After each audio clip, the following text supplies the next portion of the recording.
My name is Maya Vance, and this is the story of how a misplaced invitation led to the biggest corporate shakeup of my life. 3 months can change everything. When my family left me standing alone at the Grand Hyatt, after I'd paid $50,000 for their exclusive Caribbean retreat, they thought they were reminding me of my place. What they actually did was hand me the keys to the empire they'd built, they just didn't know it yet. When they returned, glowing and suntanned, ready to launch their $75 million tech campus, they found me in the VIP lounge with a mysterious benefactor. The moment they publicly declared I wasn't a real Vance and had no rights to the family legacy in front of 300 investors was the moment they sealed their fate. Because the woman holding my hand, she'd just signed the papers to acquire everything they'd built. Before we dive into this story, please take a moment to like and subscribe, but only if you truly enjoy stories about honor triumphing over deceit.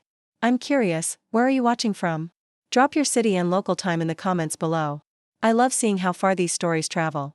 Now, let me take you back to that morning at the Grand Hyatt, when I thought I was about to have the family vacation of my dreams. The morning of August 22nd started like a dream. I'd been up since 3 a.m., double-checking everyone's digital passes and organizing the travel arrangements I'd meticulously prepared over the past 4 months. My ride to the Grand Hyatt was scheduled for 7 a.m. sharp. I wanted to arrive early to handle the check-in for all 5 of us. Lucas, my younger brother, had texted me at midnight asking if I could bring an extra power bank for his drone. Of course I did. I always did. Standing in the exclusive check-in line, I felt something I hadn't experienced in years, genuine excitement about a family event. For once, we were doing something together that wasn't about money troubles or family drama. I'd made this happen. When my stepmom Eleanor had mentioned wanting to visit the Bahamas before she turned 60, I immediately offered to cover the entire trip. $50,000 for private jets, luxury villas, and bespoke experiences. Nothing was too much for this chance at creating real family memories. Maya, you're such a gem, Eleanor had said when I showed her the itinerary. Those words meant everything to me. After 20 years of being the adopted daughter, the outsider who happened to live under the same roof, I finally felt like I belonged. The truth is, this wasn't the first time I'd stepped up financially. Over the past decade, I'd quietly paid off the $300,000 mortgage on the family estate when Dad Thomas's design firm hit rough times. I'd covered my sister Olivia's $100,000 graduate school loans without being asked. When Eleanor needed a new sports car after her accident, I bought her a Tesla and pretended it was a sponsorship deal so she wouldn't feel indebted. My VP of Investments salary at Horizon Capital had made all of this possible, but I never kept score. Family doesn't keep receipts, right? At the check-in counter, I handed over all 5 digital passes to the concierge. The Vance family, I said proudly. We were all traveling together. Olivia appeared beside me then, her perfectly manicured nails tapping her phone. She looked at me with an expression I couldn't quite read. Was it amusement? Pity? Maya, can I talk to you for a second? She said, pulling me aside while the concierge processed our documents. That's when I should have known something was wrong. But I was too happy, too hopeful, too blind to see the storm coming. Maya, this is so awkward, Olivia said, her voice dripping with fake concern. She pulled out her phone, scrolling through something with theatrical confusion. I don't know how this happened, but I think there's been a mistake with your invitation. My heart skipped a beat. What do you mean? I booked everything together. I have the confirmation right here. No, she interrupted, her voice an octave too high. See, when I was managing the guest list last week, I must have. Oh God, Maya, I'm so sorry. I accidentally canceled your invitation when I was trying to confirm our dining reservations. The system must have glitched or something. The concierge called out, next in line, please. But I couldn't move. The lobby's lights suddenly felt too harsh. The hotel noise too loud. Eleanor appeared with her carry-on, looking between us with practiced surprise. What's wrong, girls? We need to get on the shuttle. Mom, it's Maya's invitation, Olivia said, her eyes wide with manufactured panic. It's not in the system. I think I accidentally canceled it when I was. Oh dear, Eleanor said, but her sympathy felt hollow, like she was reading from a script. Well, can't we just get another one? The concierge checked her computer. I'm sorry, ma'am, but this retreat is completely sold out. Has been for weeks. The next opening isn't until October. October. 3 months from now. By then, they'd be back from the trip. Maya, you understand, right? Olivia touched my arm, her grip just a little too tight. We can't all miss the trip. The villas are non-refundable. The experiences are booked. You can join us later, maybe? I looked at my family. Eleanor avoiding my eyes, my brother Lucas suddenly very interested in his phone, and Olivia with that small, satisfied smile she thought I couldn't see. In that moment, standing in the middle of the Grand Hyatt lobby with hundreds of guests streaming around us, I felt more alone than I'd ever been at 5 years old, waiting in that orphanage office. Go, I heard myself say. Don't miss your trip. Olivia hugged me quickly, perfunctorily. You're the best, Maya. We'll FaceTime you from the beach. I watched them walk toward the shuttle. Their laughter echoing back to me. Not one of them turned around. Not once. The car ride home was the longest 30 minutes of my life. I sat in the back seat, staring at my phone as the Vance family retreat WhatsApp group lit up with selfies from the resort. Olivia posting cocktail emojis. Eleanor sharing a photo of her private plunge pool. Lucas joking about having extra room now. Not one message asking if I was okay. That evening, I sat in my empty apartment in the Upper West Side, surrounded by the silence I'd paid $50,000 to escape. My phone buzzed with a memory notification. 1 year ago today, Vance family Christmas. I opened it to find a photo Eleanor had posted on social media.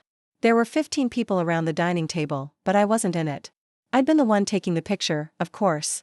The pattern had always been there, hadn't it? At Olivia's graduation party, I'd been introduced to her friends as a close family friend who's been incredibly supportive. When Grandma Vance passed away last year, the will listed all the grandchildren, except me. It would be confusing to explain, Eleanor had said, you understand. I understood perfectly. I was the human bank, the safety net with a smile, the wallet they kept in the guest room. My Columbia MBA, which I'd earned while working full-time to support myself, had never been acknowledged. When I made VP of Investments at 32, the youngest in the company's history, Eleanor had said, "That's nice, dear," and immediately asked if I could cover Olivia's car payment. Even my birth name had been erased. The Vances had legally adopted me when I was 5, after my birth parents died in a car accident. But somehow I was never Vance enough for the family photos, never Vance enough for the family trust, never Vance enough to be remembered at the hotel. 3 weeks into their trip, I'd stopped checking the WhatsApp group. But I hadn't stopped working. Sitting in my office at Horizon Capital, I pulled up the Vance Legacy Tech Campus files. You see, Eleanor didn't know that I'd kept copies of everything when I'd helped structure the initial investment 3 years ago. My name might not be on the family trust, but it was on several key documents they'd needed my expertise to create. The Vance Legacy Tech Campus, a $75 million development in Silicon Valley, was set to launch in 3 months. It was Eleanor's pride and joy, Olivia's ticket to legitimacy in the business world, and the family's bid for tech dynasty status. What they didn't realize was that their financing structure had a fatal flaw. One that only someone with my financial expertise would notice. My phone rang, unknown number. Maya Vance? The voice was professional. Warm. Yes? This is Isabella Reed. I believe we met briefly at the Horizon Conference last year. I'm calling about an investment opportunity that might interest you. Isabella Reed, CEO of Apex Innovations, the woman who'd built a tech empire from nothing and now controlled half of Silicon Valley's commercial properties. We'd talked for maybe 5 minutes at that conference, but apparently she'd remembered. I heard through the grapevine that you structured the Vance Legacy Tech Campus deal, she continued. Brilliant work. I'm particularly interested in that project. Would you be available for a meeting tomorrow? I stared at the family photos on my desk, the ones where I was always slightly out of frame, standing just a bit apart from the rest. Ms. Reed, I'm free all week. My family is on a retreat. Without you. There was something in her voice, not pity, but understanding. Without me, I confirmed. Their loss, she said simply. Tomorrow, 2 p.m. At the Apex offices? If you've ever felt like an outsider in your own family, type "me too" in the comments below. Your stories give me strength, and I read every single one. I see you, those of you watching at 2 a.m. because you can't sleep, wondering if you'll ever be enough for people who should love you unconditionally. Also, where are you watching from? I'm curious to know if family dynamics are similar worldwide. Drop your city below. Let's build our own family right here in these comments. Now, let me tell you what happened during those 3 months of silence. The meeting with Isabella changed everything, though not in the way you might think. Sitting across from her at Apex Innovations, I learned something that made my blood run cold. Maya, I'll be direct, Isabella said, sliding a folder across the table. Your family is about to lose everything. The Vance Legacy Tech Campus is leveraged against loans they can't possibly repay without the primary investor who's pulling out next month. I opened the folder. Inside were financial documents, emails, and one name highlighted in yellow, Olivia Vance, project manager. Your sister has been embezzling from the project, Isabella continued. Small amounts at first, but it's accelerated. Nearly $2 million now. The primary investor found out yesterday. They're going public with it at the launch event unless what? Unless someone with deeper pockets steps in to cover the losses and take over the project. She leaned back, studying me. Someone like Apex Innovations. My hands trembled as I read Olivia's forged signatures, the fake vendor payments, the shell company she'd created, all while spending my money on a Caribbean retreat. Why are you showing me this? I asked. Because I've watched your work for years, Maya. You're brilliant. You've also been subsidizing people who don't deserve you. I'm offering you a choice. Let them crash and burn alone or. She paused. Or help me acquire the project legally, cleanly, and you walk away with 30% equity in Apex Innovations. That's worth more than your family ever dreamed of. Yes, I thought about the $7 million of my own money I'd invested in the Vance Legacy Tech Campus, money that would evaporate when the scandal broke. Money I'd given them while they called me a charity case behind my back. If I do this, I said slowly, they can never know it was me. Not until the launch event, Isabella smiled. Maya, that's exactly what I was hoping you'd say. You see, I need someone on the inside to ensure all the paperwork is properly signed. Someone they trust. Someone they'd never suspect because they'd never believed I was smart enough to play their game. I'm in, I said. The confrontation came faster than expected. Olivia called me that night, her voice sharp with accusation. Maya, did you talk to Isabella Reed? My heart raced, but I kept my voice steady. Who? Don't play dumb. Someone saw you at the Apex offices. I have lots of meetings, Olivia. It's my job. This is different. Her breath was ragged. She's been sniffing around our project. If you said anything? Said what? I let a hint of hurt creep into my voice. You didn't even tell me you were back from the retreat. I had to find out from your social media. We got back yesterday. No apology. Just fact. Look, we need you at the launch event. Investors want to see family unity. The audacity of it, abandoning me at the hotel, then demanding I play happy family for their benefit. I don't think so, I said quietly. Excuse me? I said no, Olivia. I'm done. You ungrateful. She caught herself. Maya, you owe us. We took you in. We gave you a name. And I gave you $300,000 for the house, $100,000 for your loans, $50,000 for a trip you forgot to invite me on. You offered that money. Because I thought I was family. You're not, she stopped, but we both heard what she almost said. I'm not what, Olivia? Not real family? Not blood? Silence stretched between us like a chasm. The launch is in 3 weeks, she finally said. If you're not there, don't bother coming to anything else ever. Understood? And Maya, that money you mentioned, consider it rent for 20 years of charity. The line went dead. I sat in my apartment, staring at the contract Isabella had sent over. One signature and I'd own 30% of Apex Innovations. One signature and the Vance would lose everything. I picked up my pen. Eleanor's call came at midnight, as I knew it would. Olivia had sent in the big guns. Maya, sweetheart. Her voice was honeyed poison. Olivia told me about your little tantrum. It wasn't a tantrum, Eleanor. You're being dramatic. So we forgot your invitation. It was an honest mistake. Was it? A pause. What are you implying? Nothing. I'm simply done subsidizing a family that sees me as a charity case. How dare you? Eleanor, did you know Olivia has been stealing from the Vance Legacy project? Dead silence. Then, that's a vicious lie. Is it? Check the books. Vendor payments to companies that don't exist. $2 million, Eleanor. Even if that were true, which it's not, that's family business. You're not. Not family. Yes, Olivia made that clear. Maya, you're twisting things. We love you, but you have to understand your place. Thomas is gone, and the Vance legacy belongs to blood. My money wasn't too good for that legacy, though, was it? $7 million of my personal funds are in that project. That was a gift. You can't take back gifts. I'm not taking anything back. I'm just done giving. If you don't show up to the launch, you're out. Permanently. No holidays, no family events, nothing. I understand. And we'll make sure everyone knows why. How you abandoned the family that raised you. I looked at the Apex contracts spread across my desk. Isabella's offer glowing on my laptop screen. Eleanor, can I ask you something? What? In all the years I've lived with you, been part of this family, did you ever, even once, actually love me? The silence stretched so long I thought she'd hung up. Then, quietly, coldly, love doesn't fund projects, Maya. You should know that better than anyone. After she hung up, I signed every document Isabella had sent. Then I blocked every Vance family member's number. The war was officially on, and they didn't even know it. 2 days before the launch, I met Isabella at her office in the Apex Tower. Floor-to-ceiling windows overlooked Silicon Valley, and somewhere out there, the Vances were scrambling to save their empire. The primary investor pulled out this morning, Isabella informed me. Your family has 48 hours to find new funding or the project goes into default. They'll never find 30 million in 2 days. No, but Apex Innovations can. She slid a new document across her massive glass desk. This is the acquisition agreement. We buy the project at market value, which, given the embezzlement scandal about to break, is significantly reduced. How much? $20 million for a $75 million project. But here's the beautiful part.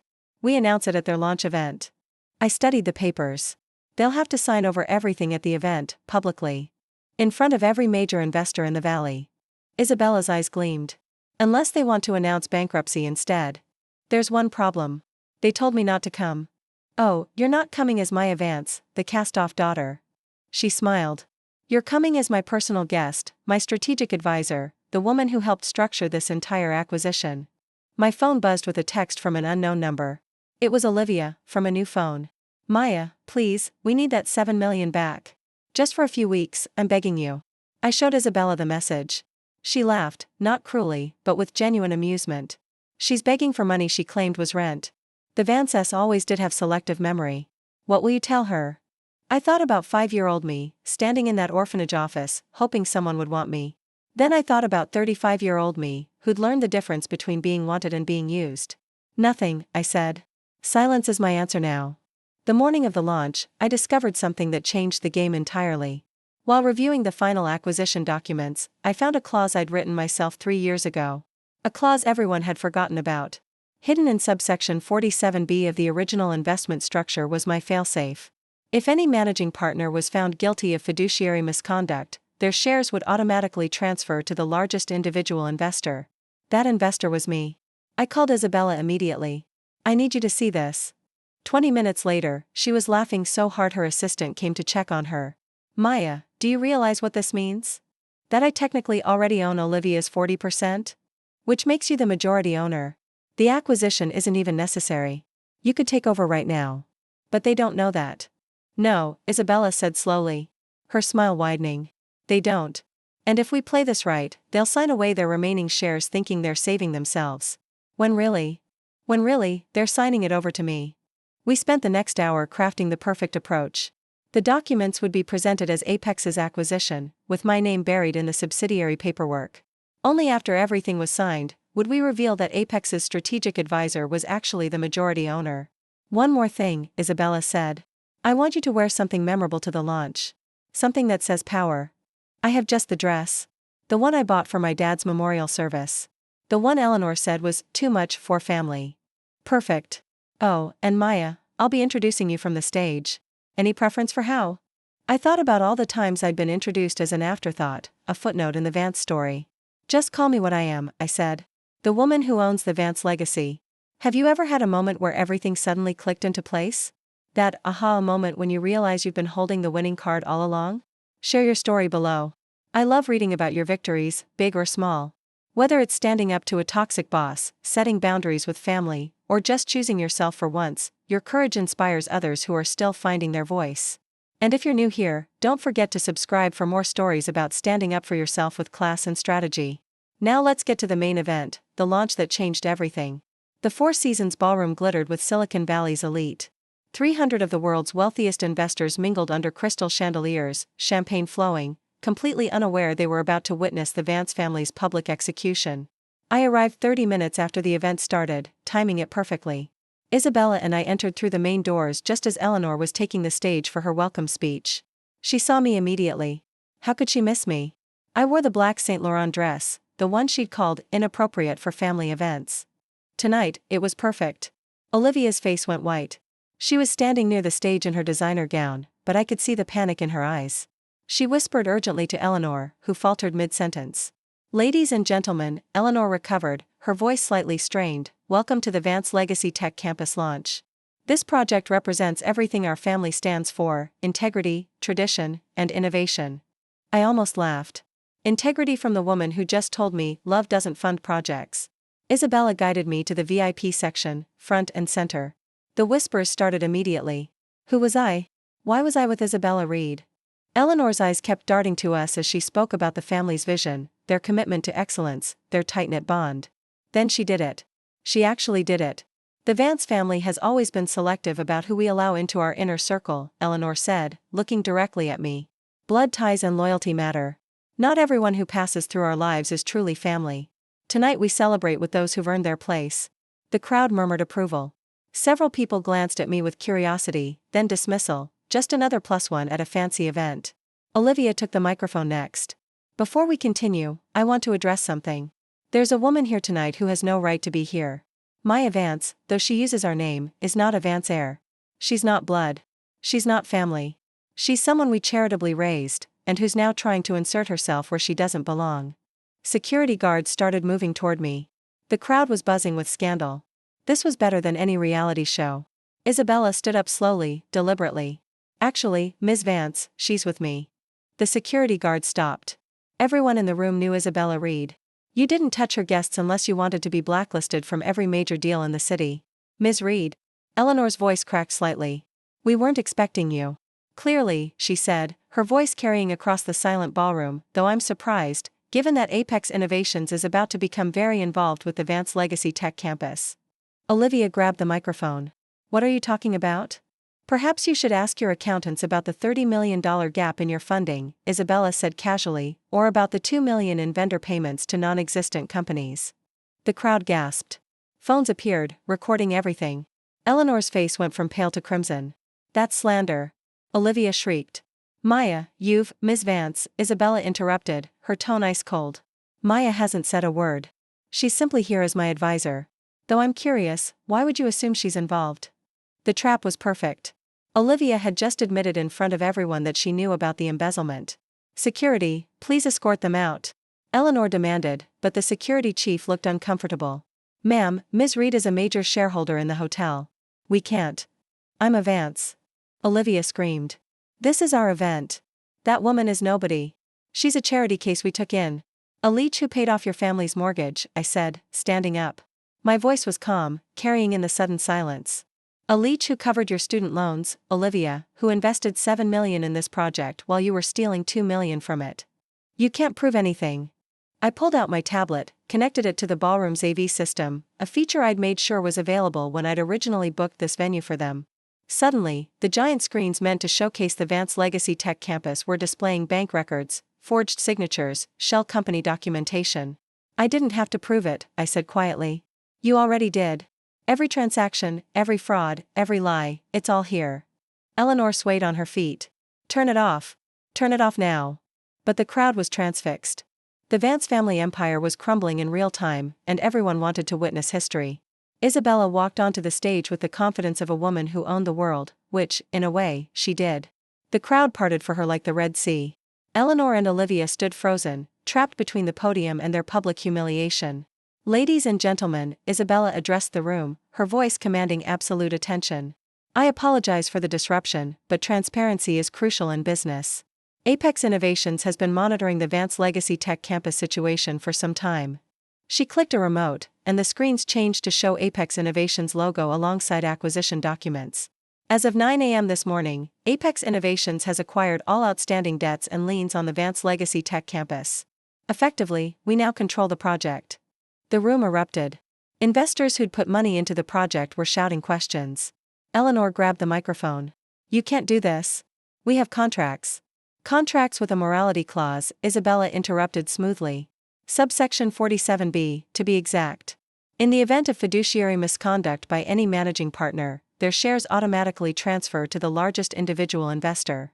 She paused, letting that sink in. Would you like to know who that investor is? Olivia's face was a corpse's white. No. It can't be. Ms. Maya Vance, Isabella announced, gesturing to me, who personally invested $7 million and holds 31% of the project. Combined with the 40% that automatically transferred from Olivia due to the embezzlement, Maya now owns 71% of the Vance Legacy Tech Campus.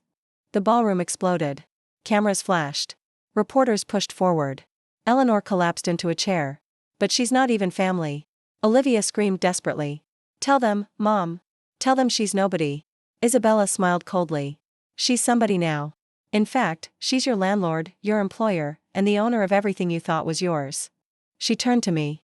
Ms. Vance, would you like to address your new investors? I walked onto that stage with 20 years of rejection fueling each step. The microphone felt like justice in my hands. Good evening, I said, my voice steady despite my racing heart. I know many of you are confused, so let me clarify. Yes, I was adopted by the Vance family. Yes, they raised me. But I paid for that privilege many times over, financially and emotionally. I looked directly at Eleanor and Olivia. You taught me that love doesn't fund projects. You were right. But respect does. Integrity does. And those are currencies you never had. The crowd was silent, hanging on every word. Effective immediately, Olivia Vance is terminated from any role in this project. Eleanor Vance's consulting contract is void. All Vance family members are banned from the property. You can't do this. Eleanor found her voice. Thomas would be spinning in his grave. Actually, I said quietly, my dad, Thomas, would be proud.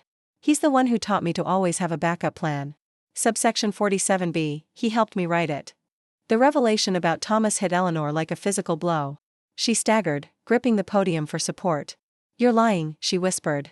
Thomas wouldn't protect the daughter he actually loved. I pulled out a letter from my purse. Thomas's handwriting clearly visible. Should I read what he wrote before he died? About how he knew you and Olivia were planning to cut me out. How he made sure I'd be protected. Isabella took the microphone back. There's more. Ms. Vance isn't just the majority owner of this project. She's also Apex Innovation's newest partner, with 30% equity in our entire portfolio. The math was staggering, and everyone in that room could calculate it. Apex Innovations was worth billions. 30% made me one of the wealthiest women in the world. That's impossible. Olivia said weakly. She's nobody. She's just a finance grunt. The youngest VP in Horizon Capital's history, Isabella corrected. A Columbia MBA graduate with honors. A financial genius who structured your entire project. The same project you were too incompetent to manage without stealing from. A reporter pushed forward. Ms. Vance, Forbes will want an exclusive. Wall Street Journal has questions about the acquisition. Bloomberg needs a statement. But I only had eyes for my so-called family. Eleanor was crying now, makeup running down her cheeks. Olivia stood frozen, her grand moment of triumph turned to ash. The saddest part, I said into the microphone, is that I would have given you everything freely, lovingly, forever. All you had to do was actually make me family. Not on paper, in your hearts. I pulled out the acquisition documents, already signed and notarized. But you chose cruelty. You chose greed. So now you get to live with those choices. Please. Eleanor suddenly begged. Maya, please. We're sorry. We're family. No, I said firmly. We're not. You made that very clear at the Grand Hyatt. You made it clear for 20 years. I'm done begging for scraps of affection from people who only see my value in dollar signs. Security approached Olivia with a box, her personal items from the office already packed. You planned this, she accused. You've been planning this all along. No, Olivia. You planned this when you canceled my invitation. When you smiled at the hotel and left me behind. When you thought I was too weak, too desperate for belonging to ever fight back. I stepped closer to the microphone for my final words to them. You were wrong. The paperwork was swift and brutal. Isabella's legal team had everything prepared, termination letters, eviction notices, cease and desist orders, all perfectly legal, all devastatingly final. Sign here, Isabella's lawyer instructed Eleanor, pointing to the transfer documents. This formally acknowledges the change in ownership. What if we don't sign? Olivia tried one last desperate play. Then we file criminal charges for embezzlement, the lawyer said simply. $2 million is grand larceny. That's 15 years in prison. Eleanor's hand shook as she signed. Olivia followed, tears streaming down her face. With each signature, they signed away their empire, their future, their pride. The estate, I said to Eleanor. You have 30 days to vacate. That's generous. Legally, I could demand immediate evacuation. Where will we go? Eleanor's voice was small, broken. I suggest you use some of that retreat money to find a new place, I replied. Oh wait, that was my money, too, wasn't it? The crowd was eating this up. Every phone was recording. Every reporter was typing. The Vance family scandal would be front-page news tomorrow. Isabella handed me a champagne glass. A toast, she announced to the room.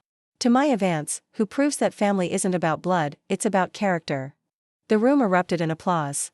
People who'd ignored me at every Vance event were suddenly eager to shake my hand, to congratulate me, to connect with the woman who just pulled off the business coup of the year. But I wasn't done. One more thing, I announced. The $7 million I invested in this project, it's being donated to the Children's Education Fund. Every penny will go toward giving abandoned children the chances they deserve. More applause. In the corner, I saw Eleanor sink into a chair, finally understanding the full scope of her loss. It wasn't just money or property. It was legacy, reputation, everything. Olivia tried one more time. Maya, please. We're sisters. No, I said firmly. Sisters don't leave each other at hotels. Sisters don't steal from each other. Sisters don't spend 20 years reminding each other they're not real family. I turned to Isabella. I think we're done here. As we walked toward the exit, the crowd parted respectfully. Behind us, the Vances stood alone in their ruined kingdom, surrounded by the debris of their own cruelty. At the exit, Eleanor made one last desperate attempt. She grabbed my arm, her nails digging in, the same way she used to when I was a child and had embarrassed her somehow. You ungrateful little. Remove your hand, I said calmly, or I'll add assault to the charges. She let go immediately. The security guards moved closer, ready to intervene. I gave you everything, she hissed. A home, a name, a family. You gave me a roof in exchange for hundreds of thousands of dollars. You gave me a name you never let me truly carry. You gave me a family that reminded me daily I didn't belong. Olivia joined her mother, tears streaking her cheeks. What do you want? An apology? Fine, I'm sorry. I don't want anything from you. That's what you never understood. I wanted to give, to love, to belong. But you turned me into a transaction. I pulled out my phone and showed them one final document. This is a restraining order. Come within 500 feet of me, my properties, or my business, and you'll be arrested. All communication goes through lawyers now. After everything we did for you. Eleanor's voice cracked. Let me itemize what I did for you, I said, loud enough for the lingering reporters to hear. $300,000 for the mortgage. $100,000 for Olivia's loans. $50,000 for the retreat. $70,000 for Eleanor's car. $7 million for this project. Medical bills, insurance, credit cards, should I continue? The numbers hung in the air like an indictment. That's $7.5 million over 20 years, I continued. Divide that by the time I lived with you, and I paid you $31,250 per month for the privilege of being your charity case. So tell me, who was really the charitable one? Isabella stepped forward. The car is waiting, Maya. As we walked away, I heard Eleanor's final words. You'll regret this. Family is forever. I turned back one last time. No, Eleanor. Family is a choice, and you chose wrong. The doors closed behind us with a definitive click. Outside, the Silicon Valley night sparkled with possibility. Isabella's Bentley waited at the curb, but I stopped for a moment, breathing in the cool air of freedom. No regrets? Isabella asked. None, I said, and meant it. The aftermath was swift and merciless. By morning, the story was everywhere. Adopted daughter's revenge, the Vance empire falls, from charity case to CEO, Maya Vance's stunning reversal, family betrayal costs Vances everything. Olivia's embezzlement made the financial crime sections. The FBI opened an investigation. Her assets were frozen within 48 hours. 3 tech firms that had offered her positions quietly withdrew their offers. She was radioactive in the industry. Untouchable, unemployable, finished. Eleanor fared no better. The foundation board she'd sat on for decades demanded her immediate resignation. The country club revoked her membership after other members complained they couldn't associate with someone of such poor character. Their family friends, the ones who'd watched them leave me at the hotel and said nothing, now distanced themselves completely. Bad for business, they said. Can't be associated with scandal. Lucas, my brother who'd been silent through everything, tried to reach out. Maya, I had no idea they were treating you like that. If I'd known. You knew, I cut him off. You all knew. You just didn't care until it cost you something. The Vance Legacy Tech Campus was renamed Apex Plaza. I had Eleanor's portrait removed from the lobby and replaced it with a photo of children from the orphanage. Kids who'd made it despite everything, like me. Within a month, Eleanor and Olivia were living in a 2-bedroom apartment in a less desirable neighborhood. Their luxury cars repossessed. Their credit cards cancelled. The retreat photos they'd posted so proudly on Instagram now seemed like artifacts from another lifetime. The best part?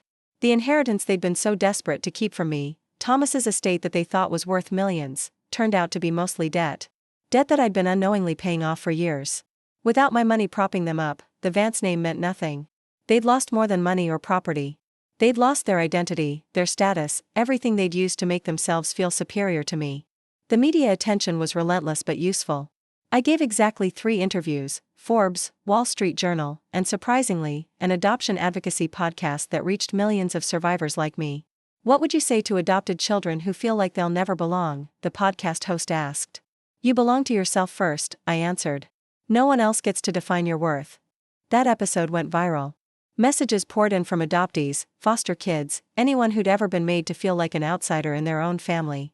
Their stories broke my heart and strengthened my resolve. Meanwhile, Olivia's legal troubles multiplied. The FBI investigation uncovered more fraud. She'd been stealing long before I discovered it. Investors filed civil suits. Criminal charges were formally pressed. Her lawyer, the same one who'd helped her try to cut me out of everything, dropped her as a client when she couldn't pay his retainer. Eleanor tried to write a tell-all book about raising an ungrateful, adopted child. No publisher would touch it. She started a crowdfunding page claiming I'd stolen her family's legacy. It raised $500 before being shut down for fraud. Isabella and I had dinner one evening at the Four Seasons. Any regrets now? She asked, echoing her question from the launch night. One, I admitted. I regret waiting so long to see my own worth. Thomas would be proud, she said quietly. I knew him, before he got sick. He talked about you constantly, his brilliant daughter who was too good for the rest of them. He never said that to me. He wrote it, though. Isabella pulled out an envelope. He gave this to me 3 years ago. Told me to give it to you when you finally broke free. Inside was a letter in Thomas's shaky handwriting. My dearest Maya, if you're reading this, you finally learned what I always knew. You were never the charity case. They were. Love, Dad.